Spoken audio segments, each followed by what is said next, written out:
Sugatan ng 5 taga Marawi City, Lanao del Sur matapos silang hagisan ng granada.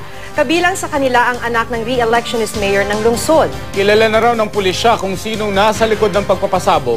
Inaalam ngayon kung may kaugnayan sa eleksyon ng insidente. Makibalita tayo kay Joan Tabike ng GMA Northern Mindanao. Matapos bumoto, tumambay ang magpipinsa na sila Abdullah Pagayukan, Javier Pagayukan, J.R. Rahim at Fahad Salik Jr. sa likuran ng eskwelahan kung saan sila bumoto. Doon na raw sila hinagisan ng granada. Nasugatan ang magpipinsan sa pagsabog. Anak ni Marawi City Mayor Fahad Salik ang isa sa kanila. Sa likod yun, tapos mataas yung mga yung mga halaman, hindi makita, tapos tinapon sa bubong. Tapos pagkatapos nahulog siya, yun pumutok, akala na yung bato. Tapos natapon kami. Bukod sa kanila, sugatan din ang 56 na taong gulang na si Sinobae Bangon.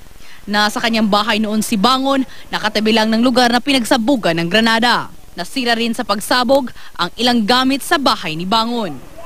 Sagutan natin doon, may bumiyanig kami nasa timber ka. Nasuka ka na, saya di totorog sila ng mga po yan. Namia sugat so kakakana saya. Ngurok taka sa katana, pobre kami. May lead na raw ang mga polis kung sinong nasa likod ng pagpapasabog ng granada, pero hindi pa nila ito idinitalye. We're investigating it now together with our EOD coming from the division in Iligan. Inaalam din ngayon kung may kinalaman sa eleksyon ang insidente. Tumatakbo muli sa pagkaalkalde ng Marawi City si Fahad Salik na ama ng isa sa mga biktima. Joan Tabike, Nagbabalita, Pilipinas.